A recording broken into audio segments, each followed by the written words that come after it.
और देश और विदेश की तमाम बड़ी खबरें एक बार फिर से लेकर मैं और प्रगति हाजिर है।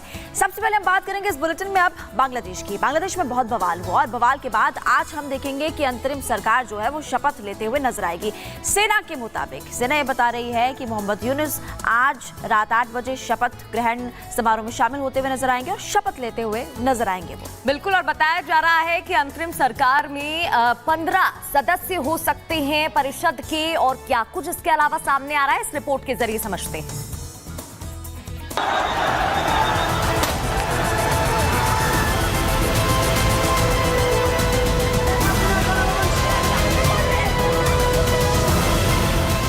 बांग्लादेश में आज अंतरिम सरकार के शपथ ग्रहण की तैयारी है। मोहम्मद यूनुस के नेतृत्व में आज अंतरिम सरकार शपथ लेगी। राष्ट्रपति शहाबुद्दीन ने सेना प्रमुखों और आंदोलनकारी छात्र प्रतिनिधिमंडल के साथ बातचीत के बाद मोहम्मद यूनुस को अंतरिम प्रधानमंत्री नियुक्त किया है। आज पेरिस से लौटकर मोहम्मद यूनुस बांग्लादेश के नए पीएम के तौर पर शपथ लेंगे। अंतरिम सरकार के शपथ ग्रहण में 400 मेहमान शामिल होंगे।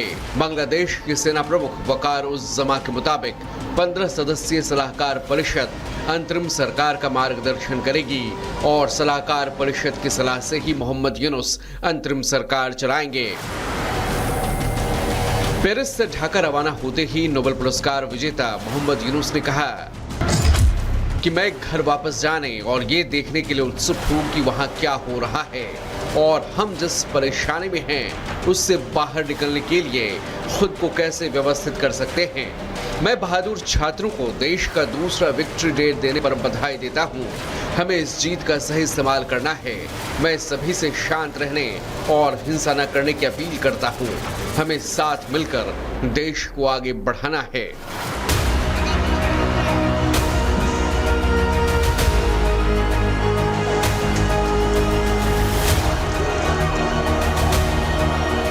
बांग्लादेश में आरक्षण कोटा को लेकर शुरू हुआ विरोध प्रदर्शन काफी हिंसक हो चुका था। छात्रों के सरकार विरोधी प्रदर्शन का परिणाम ये हुआ कि शेख हसीना को न सिर्फ पीएम पद से इस्तीफा देना पड़ा बल्कि बांग्लादेश छोड़कर भारत आना पड़ा।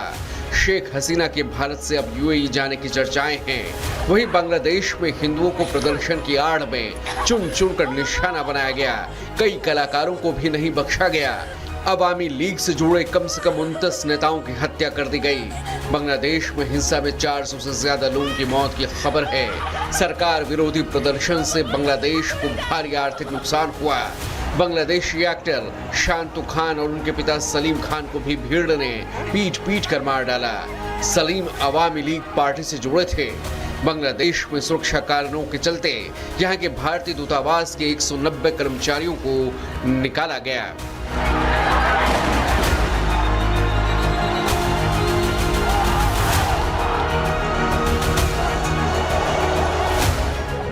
वहीं जेल से रिहा होते ही बेगम खालिदा जिया ने भी बांग्लादेश में रैली को संबोधित किया और जनता के बीच अपना शक्ति प्रदर्शन किया।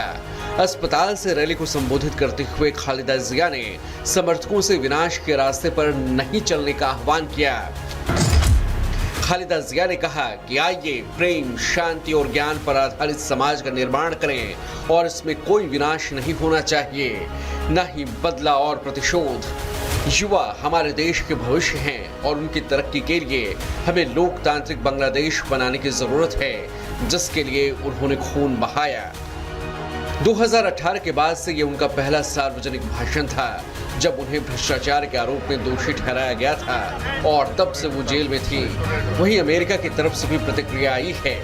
I've already spoken to the interim government in Bangladesh and what steps we want to see. As the interim government makes decisions moving forward, we want to see them do so in a way that respects democratic principles.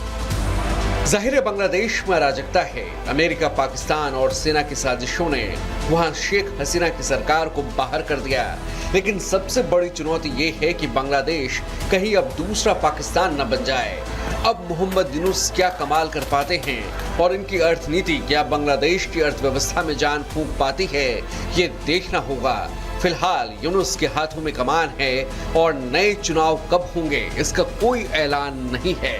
Bureau report, Republic Bharat. और देखिए तमाम सवाल खड़े होते हैं कि आखिर शेख हसीना अब कहां पर जाएंगी। पिछले 60 घंटों से ज्यादा वक्त से शेख हसीना भारत में है और नोएडा में देखिए आपको लगातार बता रहे हैं कि एयरबेस में, हिंडन एयरबेस में हसीना के बेटे वाजिद जॉय ने ये दावा किया है और दावा करते हुए कहते हुए नजर आए हैं कि शेख हसीना अभी भारत में ही रहेंगी। हालांकि पहले फिनलैंड, लंदन जाने की भी बात की जा रही थी। लंदन से हसीना को दरअसल ग्रीन सिग्नल नहीं मिला, जिसकी वजह से अभी फिलहाल उनको अपना जो प्लान है वो बदलना पड़ा है। ये उनके बेटे ने खुद जानकारी दी है और अब 3 देशों के नाम की भी अटकलें काफी ज्यादा इस वक्त तेज होते हुए नजर आ रही है। शेख हसीना फिनलैंड में शरण ले सकती हैं, इससे पहले लंदन भी आपको बता रहे थे। देखिए यूएई और सऊदी अरब भी जा सकते हैं। ये 3 देश अब नाम सामने आ रहे हैं। अभी गाजियाबाद के हिंडन एयरबेस में है और वहां पर सुरक्षित हैं और उनके बेटे भी उनके साथ है और उनके बेटे ने साफ तौर पर कहा कि अब वो कभी भी वापस बांग्लादेश नहीं जाएंगे। तो पॉइंटर्स के जरिए हमने आपको बताया कि शेख हसीना फिलहाल भारत में है, लेकिन सवाल यहाँ ये भी खड़ा होता है कि बांग्लादेश में शेख हसीना को लेकर लोगों में नाराजगी है, विरोध है और इस वजह से वहां पर हड़कंप भी हुआ, हंगामा भी देखने को मिला। लेकिन ये आग जो है वो हिंदुओं के प्रति क्यों भड़कती दिखाई दे रही है, हिंदुओं के घर क्यों जलाए जा रहे हैं, आग के हवाले क्यों किए जा रहे हैं और अल्पसंख्यक हिंदुओं को निशाना क्यों बनाया जा रहा है, रिपोर्ट देखिए।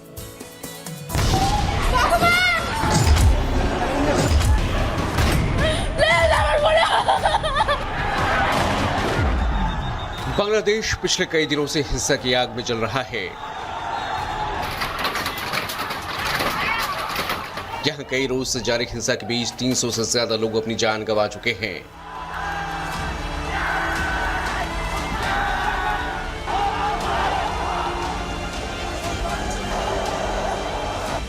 वहां की पूर्व पीएम शेख हसीना के देश छोड़ने से पहले तक जो हिंसा आरक्षण के विरोध में हो रही थी, अब वो एंटी हिंदू का रूप ले चुकी है।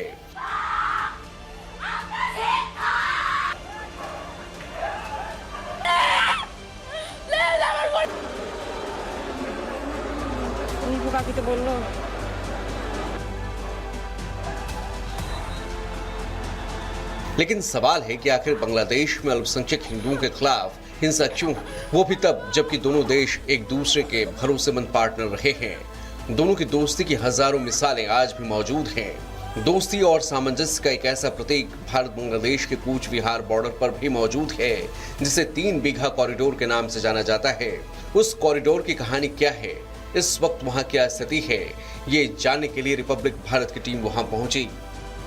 बांग्लादेश में सियासी तख्ता पलट के बाद अब स्थितियां थोड़ी तनावपूर्ण हुई थी, लेकिन अब स्थिति धीरे धीरे सामान्य हो रही है। इस वक्त हम देखिए 3 बीघा कॉरिडोर पर हैं। जी हाँ, कूच बिहार का यह बेहद महत्वपूर्ण कॉरिडोर है और भारत और बांग्लादेश के सामंजस्य की एक बड़ी कहानी ये कहता है। ये 3 बीघा कॉरिडोर जो है बेहद अहम माना जाता है। कहा जाता है कि भारत और बांग्लादेश को जोड़ने में बहुत अहम कड़ी निभाता है।